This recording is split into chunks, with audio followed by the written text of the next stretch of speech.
evening, everybody. Today we have Kendall, Elena, Isaac, and Max, and we're going to be going over our hammer throw athlete. We're going to do the biomechanical analysis, and we're going to do an injury screen. So first, we're going to start with our biomechanical analysis for the first phase. First phase, everybody. First phase is the gripping of the hammer. And it involves the dominant and the non-dominant hand.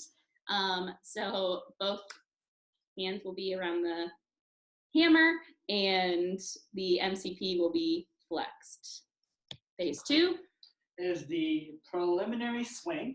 So this is basically the only overhead portion of the entire movement, and this is also where the athlete would start gaining momentum to do the continuous swings before he actually let go of the apparatus. Okay. So basically, I split the analysis into two parts. First half of the swing, it involves internal rotation flexion of the shoulder with protraction and upward rotation of the scapula. You would have flexion and pronation of the elbow, some ulnar deviation. Obviously, the fingers are still flexed, and then the trunk is extended and rotating and side bending to gain momentum. Then you would go into phase 2B, where you complete the other half of the swing, and basically you're going into external rotation, horizontal adduction, and also extending slightly. You'll go into elbow extension and supination, and again, sorry, I forgot to mention that the dominant side that we're talking about is the right side, and we're always swinging to the left in a counterclockwise motion. You'll passively radially deviate for half a second before going back to ulnar deviation to complete the cycle. Your fingers are again still flexed. Now this time you're going into flexion, rotation, and side bending to the dominant side. Okay, so now that you've completed the swings, you're gonna have this phase called the entry right before you start the turns of the hammer throw. So here, the spine is going to stay neutral, the core activated to stabilize the spine and the rest of your trunk. Both of your shoulders will be flexed at about 90 degrees. You're going to hold that flexion and adduction with your shoulders, and the muscles will be the deltoids, coracobrachialis, pec major, minor, and serratus anterior that are all activated to hold this position. Your elbows, both of them will be extended at 180, and the muscles utilized here, your triceps and your anconeus. And then your wrist for both of them will be in a neutral position, utilizing both the wrist flexors and extensors to keep that position. And then, of course, your fingers are the same as the gripping phase for all of the other phases. All right, so in the turning phase, pretty much everything is going to be locked. So the spine's going to maintain a neutral position.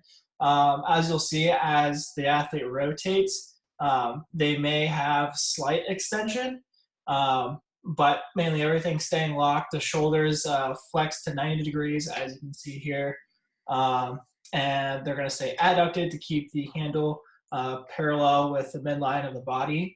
And then the elbow, it's going to be extended to 180 degrees. It's going to be locked. And then the wrist, neutral position. There may be,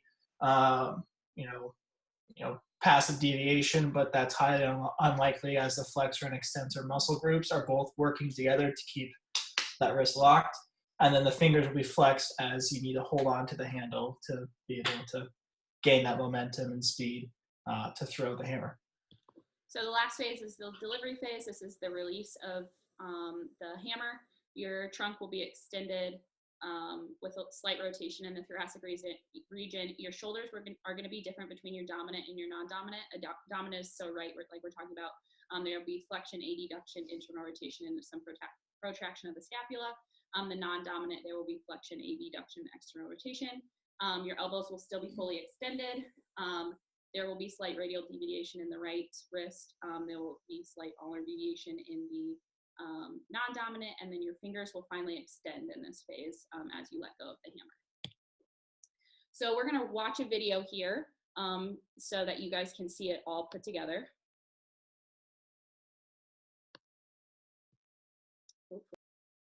You can see it? Yeah. Now we're gonna Now we play it. fast forward to the sixth and final round. This is So for phase winning one. silver assured. Last Phase chance for the two. gold. Less than 3 feet out Oh, of the three. lead. 4 and 5. We threw it really far. He puts everything Wow. into it. Okay, so that's all of the phases together. Really fast. Really Very fast.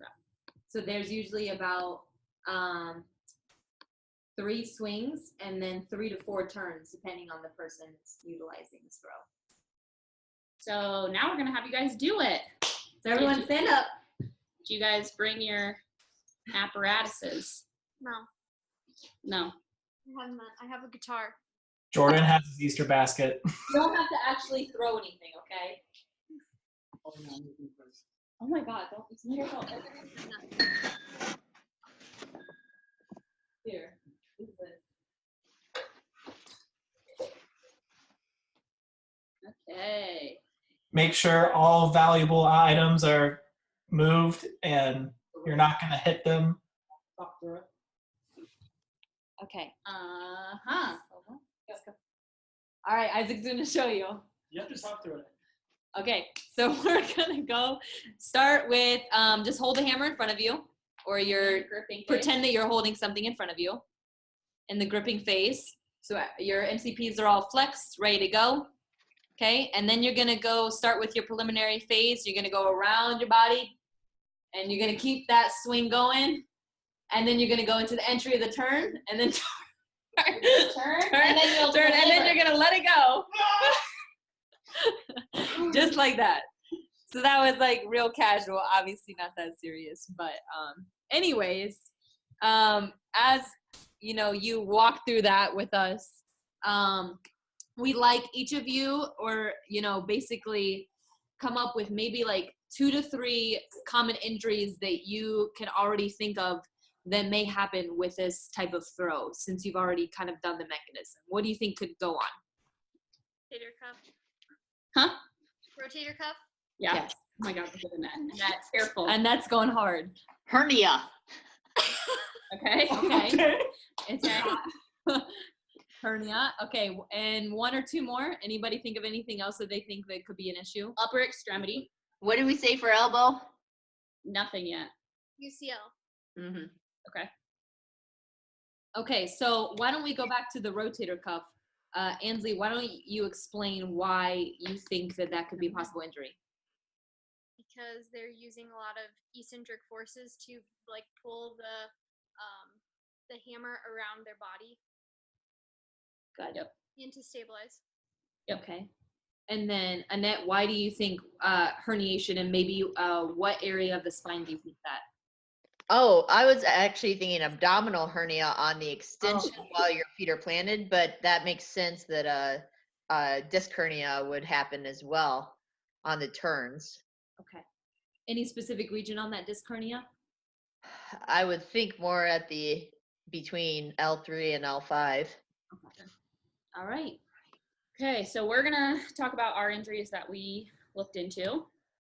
And first, we're going to talk about glenohumeral internal rotation deficit, GERD, not necessarily a pathology, but almost like a precursor to a lot of other things that will happen to occur in the shoulder.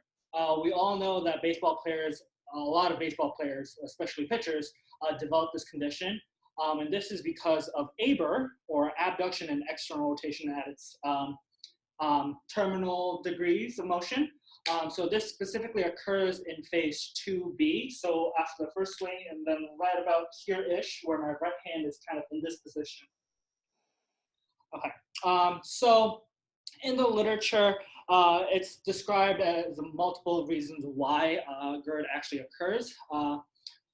There is some literature to support that it's actually because of rotator cuff tightness, as just one session of pitching, or that ABR session, is able to decrease internal rotation by 15 degrees for just one session. However, there is some joint contracture or joint capsule issues that may occur. This is especially prevalent in those who maintain that ABR position for prolonged periods of times and repetitively. Okay. So GERD also can result in bony deformations. So basically, it could cause humeral retrotorsion, or basically a more posteriorly and medially facing humerus relative to the glenoid. And it could result in superior humeral translation, especially when you're in that Aber position.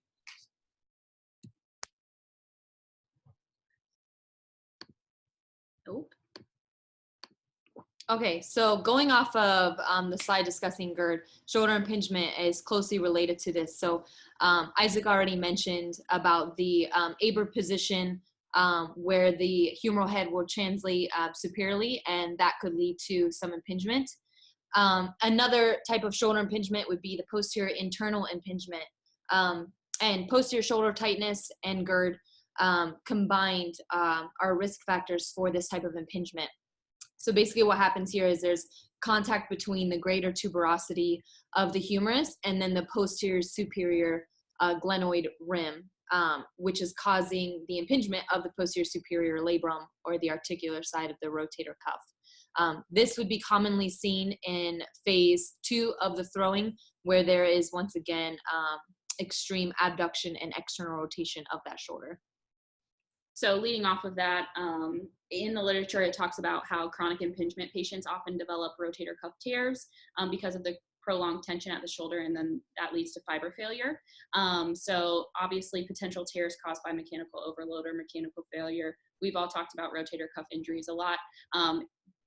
Rotator cuff is just often seen in hammer throwers because of the increased tension that's put on the body in phases 2 through 5 the entire time. So there's also tendinitis issues, and this is just because of the repeated loads of increased tension that causes early fatigue and inflammation. Muscles start to not be able to resist the superior translation, like Isaac had mentioned, and changes in the tendon occur that way. Both of these rotator cuff injuries happen usually in phases 2 through 5.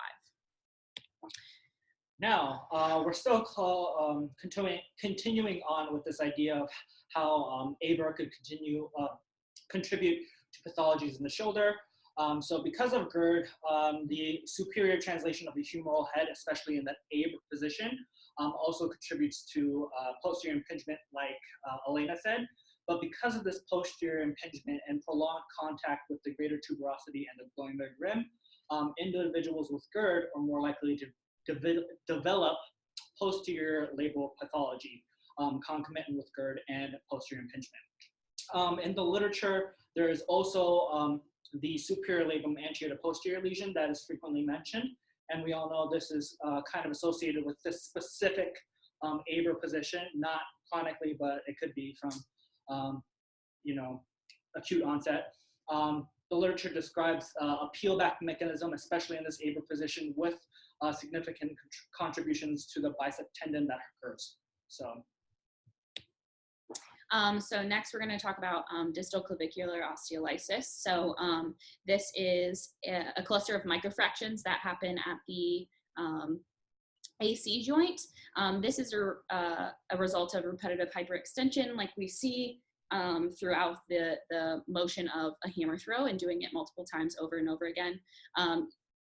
Those who have DCO have pain that's exacerbated with a bench press, a push-up, overhead activities, those types of things. Mostly the traction placed on the hammer thrower in phase 4 during the turning phases is where you would see DCO exacerbate symptoms the most. Also, when you're carrying around a hammer from inside to the field or inside to competition, DCO is often seen in weightlifters because of the traction that's put at that joint. So just carrying around a hammer often could cause that as well. Okay. Now we're going to move away from the shoulder and finally go down more distal to the elbow. We're going to talk about posterior elbow impingement, and basically this occurs because of hyperextension, some valgus contribution and supination of the elbow. So basically what happens specifically in the hammer throw is there's a significant amount of distraction occurring at the elbow, especially when you're going into the turns. Along with that and the rotation mechanism, you're also having a valgus force on the elbow in a supinated position, which basically forcefully extends or hyperextends that elbow and causes mechanical abutment of the soft tissues or the bony tissues in the fossa of the elbow. So some of the signs and symptoms you'll probably notice in the screen there is posterior elbow pain, loss of range of motion, specifically in extension, joint effusion, and osteophyte development. This pathology is definitely something to keep in mind because it could mimic other posterior or medial elbow pathologies. Speaking of those, ulnar neuropathy is often found in hammer throwers because the most common site for nerve traction in the elbow is within the cubital tunnel. Often the signs and symptoms will be the altered sensation in the fourth and fifth digit. There's a lot of different things that could cause a neuro issue in the ulnar nerve, abnormal shaped enlargement, edema, lesions, etc.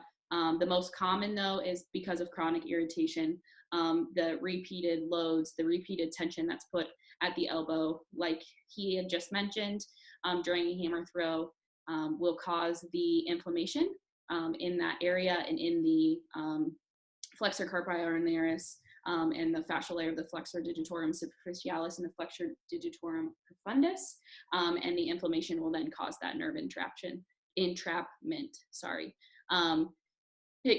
And that repeated tension with the full extension in phases 2 through 4 is really what you'll see that be an issue.